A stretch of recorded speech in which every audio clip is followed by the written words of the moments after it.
बोलो गुरु जम्बेश्वर भगवान की। परम श्रद्धे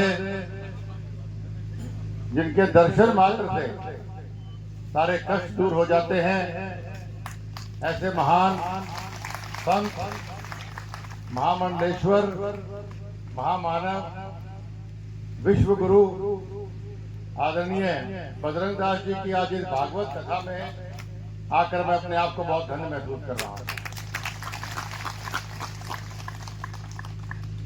एक बार मुझे इनके आश्रम में भी जाने का मौका, आश्रम की बार क्या, लेकिन इनके उद्घाटन में अशोक गहलोत जी भी है, जिस दिन मैं आपके वहां आया था, तो इनके प्रति जो श्रद्धा मुख्यमंत्री जी की थी, मैं समझता हूं मेरा उस दिन मन हृदय गौरवित हो गया कि एक प्रदेश के इतने राज्य के मुख्यमंत्री भी इनके बार बार चरणों के हाथ लगा रहे थे।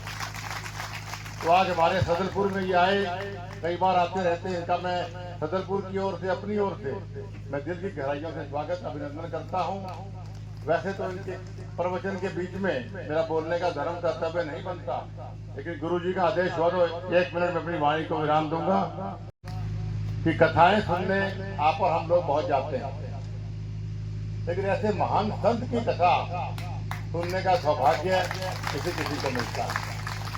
तो जो भागवत कथा ये इतने दिनों से आपको सुना रहे, आगे 2 दिन और सुनाएंगे, तो अपने कल्याण के लिए, परिवार के कल्याण के लिए, मानवता के कल्याण के लिए जो उपदेश ये आपको देके जाएं, उनका अनुसरण करें, उन्हें ग्रहण करें और उसको आगे फैलाएं, तभी मानवता का कल्याण हो सकता है। आप यहाँ सुन के घर चले जाओ, काम लग जाओ, उसका लाभ नहीं।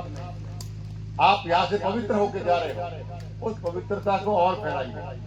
जैसे कहानी में हमेशा सुनाता हूँ, कई जगह एक साधु के 2 शिष्य थे और उनको कई दिन तक ज्ञान, कई सालों तक वो ज्ञान देते रहे।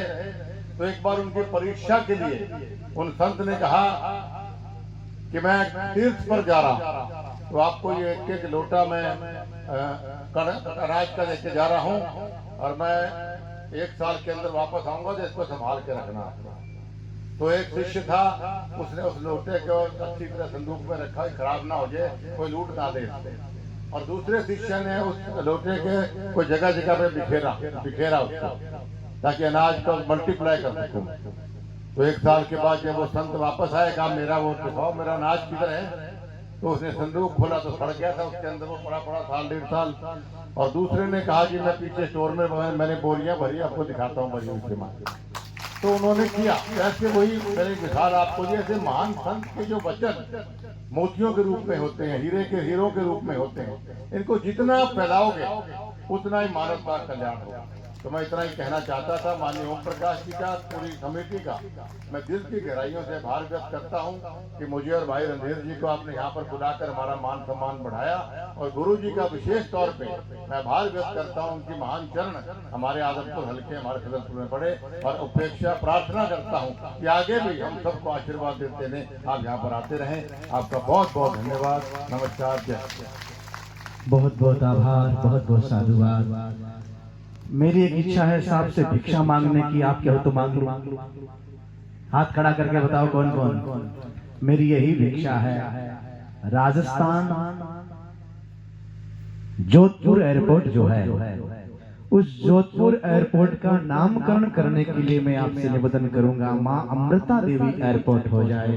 तो आप भजन लाल जी से भी बात करिए, ऊपर भी बात करिए, और माँ अमृता देवी के नाम से एयरपोर्ट हो जाए। बस ये मेरी आपसे कामना है। अवश्य ही प्रभु आपकी कामना पूर्ण करे। आपने समय दिया, आपका बहुत बहुत आभार। एमएलए साहब का बहुत बहुत साधुवाद, बहुत बहुत धन्यवाद।